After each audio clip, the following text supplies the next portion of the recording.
September 9th, 2025.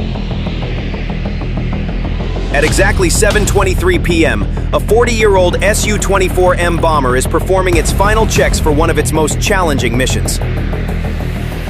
While the ground crew performs checks with hydraulic jacks, two massive Storm Shadow missiles, each weighing 1,300 kilograms, are locked onto the plane's two wings.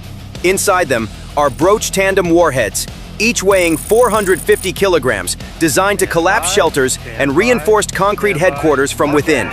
As the jet moves toward the runway with this deadly 2,600 kilogram payload, the crew sees green on the final lock test and withdraws with a silent nod. The target is approximately 850 kilometers away from the 7th Tactical Aviation Brigade base in Khmelnytsky Oblast. For the Su-24 pilot, this mission would be the most dangerous flight of his career. The 250-kilometer range of the Storm Shadow missiles looked like an insurance policy on paper, but in reality, it was a death trap. Because the pilot had to launch these warheads, loaded with 450 kilograms of explosives, from a distance of about 15 kilometers to hit the target. And that meant diving into an area heavily protected by Russian air defenses and radars. Nevertheless, the Su-24 shot off the runway like an arrow for a flight of about 35 minutes. A single mistake in the operation would result in a catastrophic defeat for Ukrainian forces. Because at that moment, a huge armored mechanized group from the Russian 41st Army and 20th Corps was preparing for a major offensive in Pokrovsk. Ukrainian pressure along the Pokrovsk-Dobrobila line had forced a large pocket, putting two Russian regiments in the area under the threat of complete encirclement.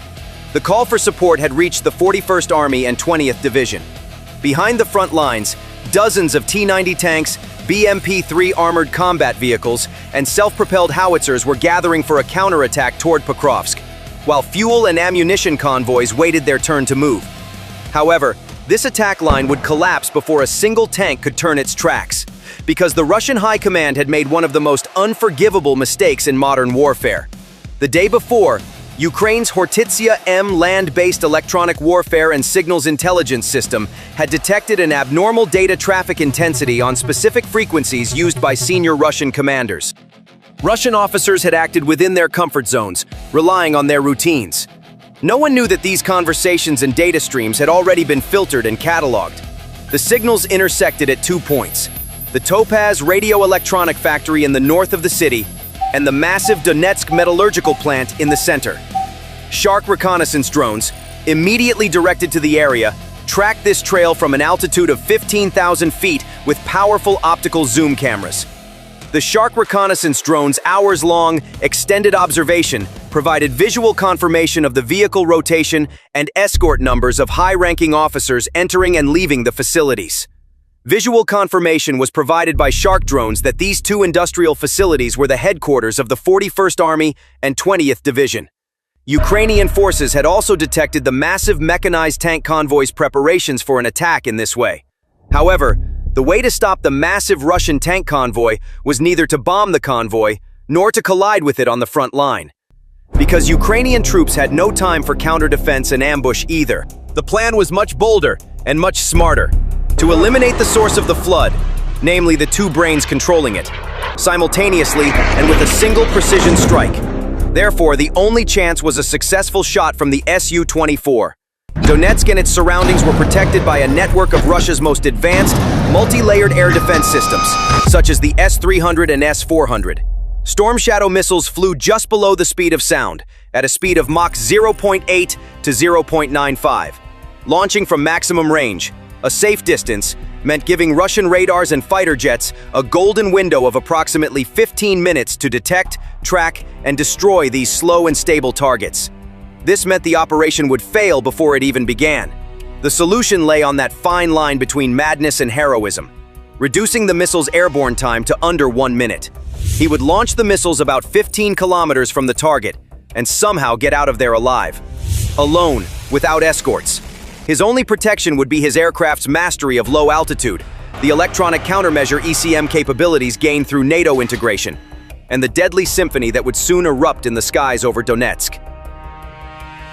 The Su-24 shot off the runway like an arrow and disappeared into the darkness of the night with its two 1,300 kilogram deadly payloads. Seconds after takeoff, The pilot pushed the stick forward, forcing the aircraft down toward the ground. At just 50 to 60 meters altitude, it glided between the treetops, almost within reach of the cockpit's side window and power lines, exploiting the terrain's blind spots. This was what the Su-24 did best. Its modern terrain-following radar, integrated into its aging fuselage, combined with digital maps, rendered it nearly invisible to Russian radar, turning it into a ghost. However, the pilot's success depended entirely on the perfect coordination of an entire electronic warfare network. Dozens of drones and the command center in Kiev. Support coordination with the drones to be used for deception and decoying was critical to the operation's success. Various drones had taken off from different secret bases in Ukraine, like pieces of a large orchestra. At the same time, Ukraine's newly developed 3 jet-powered Peklo cruise missiles were also launched. They were not decoys. They were the shock troops that would appear on the scene seconds before the main strike. Their targets were the same as those of the Storm Shadows. 2 were the headquarters of the 41st Army, and 1 was the headquarters of the 20th Division. Their mission was to cause panic and chaos by inflicting initial damage, forcing personnel at command centers into shelters, and most importantly, drawing the Russians' full attention to themselves, buying the Su-24 pilot those invaluable seconds. The Peklo drone missiles were accompanied by a swarm consisting of 15 UJ-26 Beaver and RAM-2X kamikaze drones flying at medium altitude. The mission of this kamikaze swarm was simple: to occupy the radar consoles of the Pantsir and Tor batteries, fill them with false targets, and force the operators to make wrong decisions. 7 of the UJ-26 Beavers in this swarm had a much more specific task. They would target the power distribution cabinets and backup UPS rooms of the radar control centers in the area. The plan was not to create a total blackout, but rather a sectoral blind spot, creating interruptions in the data flow that would last only seconds, but would be of vital importance.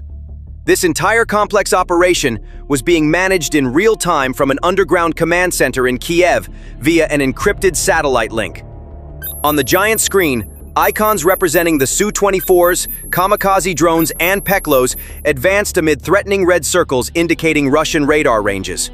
The kamikaze packages revealed themselves with unusual altitude profiles and sudden direction changes. Russian operators had to deal with dozens of targets, interference, and false echoes appearing on their radar consoles simultaneously. The first kamikaze link failed to lock on, and a 20-second glitch occurred in the package while the operator tried to change the frequency band. This delay might have seemed like a temporary respite on Russian consoles, but it was actually just part of the chaos. However, 7 UJ-26 Beavers continued to advance toward their targets, infiltrating at low altitude. A few minutes later, 2 major successes were reported over the network. 2 kamikaze drones had reached their targets, striking 2 separate radar stations and a command and control vehicle. A momentary gap in the Russian defense network created a blind spot and communication breakdown lasting just over a minute. This was the moment the Su-24 pilot had been waiting for. He dove his aircraft at full speed through this blind corridor. But the danger was not over. A Russian Beriev A-50A WACS aircraft scanning the area from high altitude instantly detected the heat signature emanating from the Su-24's engines despite this momentary blind spot and relayed the data to the nearest S-400 battery. The heart-stopping shrill sound of the radar lock warning sounded in the pilot's headset. In a split-second reflex, he pulled back on the stick, nearly putting the aircraft into a vertical climb to abruptly reduce speed, and simultaneously slammed the chaff/flare button.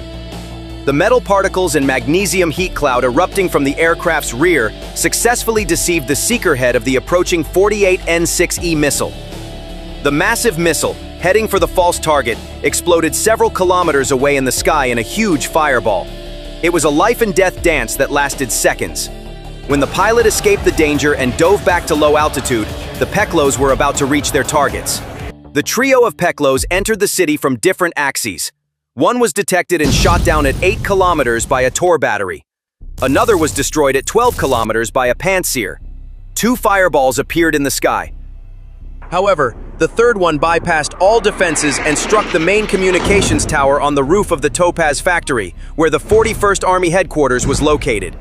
The explosion of the 50-kilogram warhead shattered the tower like a matchstick, cutting off the headquarters' main communication with the outside world and causing great panic inside. Russian commanders and air defense operators had turned their full attention to this sudden and unexpected attack. Alarm sirens were blaring, and everyone was trying to understand what was happening. This single hit disrupted the disciplined rhythm inside. This was the perfect moment they had been looking for. The chaos, panic, and severed communications were the best camouflage for the Storm Shadow missiles. The pilot had reached the launch point. Live footage from a Shark drone waiting overhead confirmed that the targets were active and that high-ranking commanders were in the buildings. The final command from Kiev came in a single word: fire!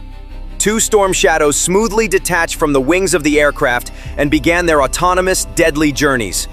As the missiles glided toward their targets, the pilot made a sharp turn, pushing the aircraft to its limits, and began skimming the treetops again to escape the hell he had created. 35 seconds later, the first Storm Shadow struck the 41st Army bunker beneath the Topaz factory. The missile plunged into the main ventilation shaft, laser-guided by a Shark drone. Deep underground, dozens of meters below the surface, it detonated right in the middle of the general and his staff. The immense energy trapped inside the underground shelter found no escape.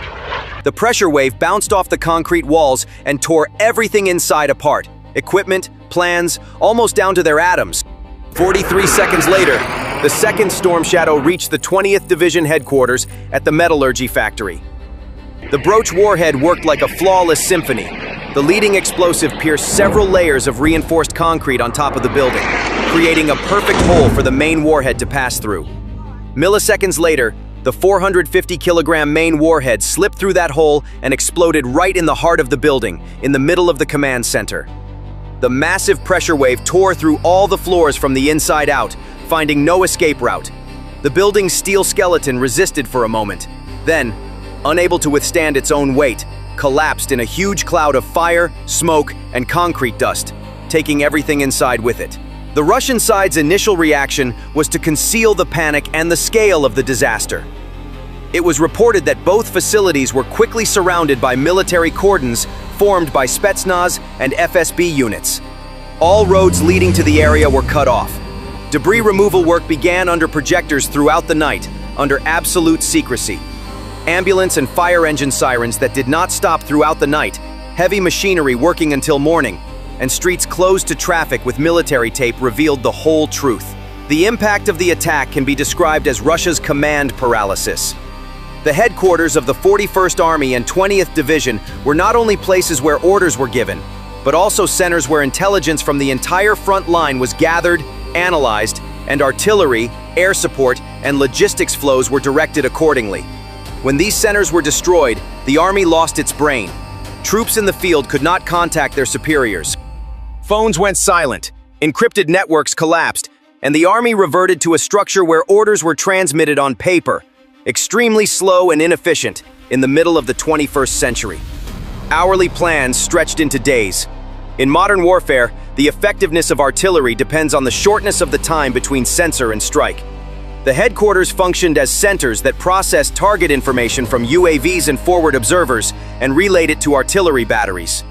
When this center was destroyed, thousands of Russian field guns on the battlefield were largely left blind and deaf.